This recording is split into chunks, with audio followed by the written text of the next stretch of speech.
même pas meilleur qui ont d'autres. Faut savoir moins à vie à sorte. L'on qu'à garder ça qu'à passer. Ni des mouns font nous poursuivre pour crime contre la Guadeloupe. Les enfants guadeloupéens exposés au chlordécone dans le ventre de leur mère sont susceptibles de perdre entre 10 et 20 points de QI. Entre 10 et 20 points de QI, ce qui est absolument énorme.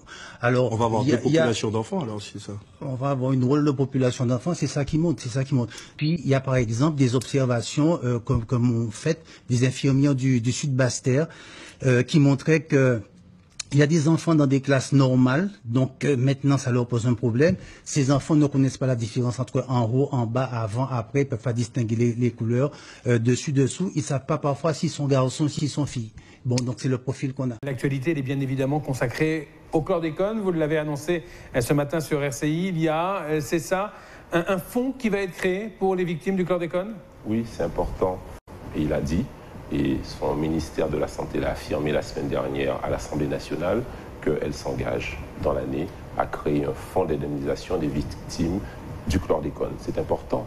Il n'y a aucun fonds de proposé pour indemniser les 750 000 personnes touchées par la chlordécone. Et comme l'idée de M. Macron, in fine, par rapport à ce qu'il avait déclaré à la Martinique en septembre, ce n'est que trouver une solution pour ouvrir, en tant que maladie professionnelle, une indemnisation pour les ouvriers agricoles. Donc il ne fait que quelque chose d'extrêmement restreint, c'est utile pour les ouvriers agricoles, mais il ne répond pas à l'ampleur du dégât qui a été causé. On va juste, M. Verdol, revenir sur ces études, parce qu'on a également remarqué qu'on déconseille la consommation de denrées comme les œufs ou encore la chair de volaille provenant des circuits informels, en fait. Alors, nous avons des équipes de recherche à l'université en biologie et qui ont montré notamment que lorsqu'une poule est contaminée en picorant sur un sol contaminé, elle a tendance à éliminer le chlordécone chaque fois qu'elle pond un œuf, c'est-à-dire que le chlordécone est concentré dans le jaune d'œuf. Alors que la tolérance peut être de 20 microgrammes par kilo de matière fraîche, on trouve des œufs avec le jaune contaminé à 1000 microgrammes. Et je lance un appel sur vos ondes à ce que toutes les personnes qui seraient de ce cas puissent me contacter. Ça fonctionne. Et comment on fait pour vous contacter, tiens? Mon portable? Oui. 0. Vous allez le donner. 6 90 65 97 59. Il est public. D'ailleurs, depuis ce matin, j'ai lancé cet appel. J'ai eu des appels d'agriculteurs et je suis content de cela. Je pense qu'il se trompe de niveau. Qui m'a un député qui a passé dans la radio pour dire moun vini porter dossier bas moi. C'est pas comme ça, attendez. C'est pas ça le travail d'un député.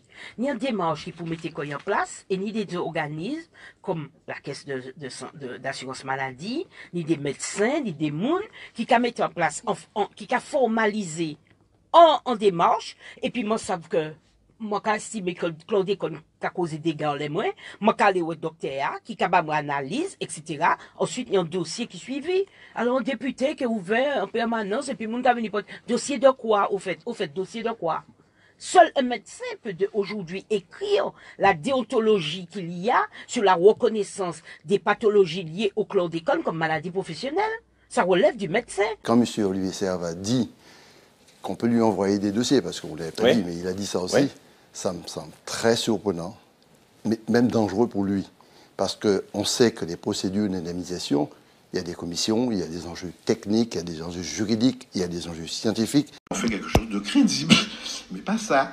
Vous dites, envoyez-moi les dossiers. Donc l'ARS n'existe pas. Donc il va recevoir des dossiers de la Martinique et de la Guadeloupe, les malades. Un truc confidentiel. Et puis ça ne se fait pas dans la pratique administrative. On n'a pas ces imprécisions de langage et de pensée lorsque vous êtes à ce niveau-là. Ensuite, vous dites, on va faire gratuitement les analyses de sang. J'ai entendu après les analyses de terre. Mais c'est déjà payé, les analyses de terre. Bonjour chers collègues. Ça va? Bonjour à la Réunion. C'est un bon député. Voilà un député En Marche qui dit que je suis un bon député, mais ce serait bien quand même qu'il devient comme moi, c'est-à-dire aussi un député qui ne sert pas l'intérêt d'En Marche, mais l'intérêt de la population.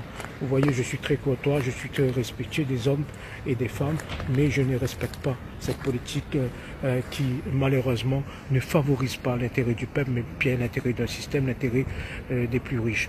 Vous savez, il y a des bails qui a gêné moi c'est qui manière nous antillais nous on vit faire zèle passer foncer à bab foncer à au détriment même des nèg comme nous quoi autrement dit on va changer. Ça qu'a fait il zélé pour moi pas dire l'autre bail.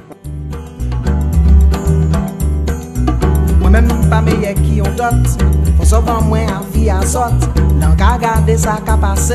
Ni des moun font nous poursuivre pour crime contre la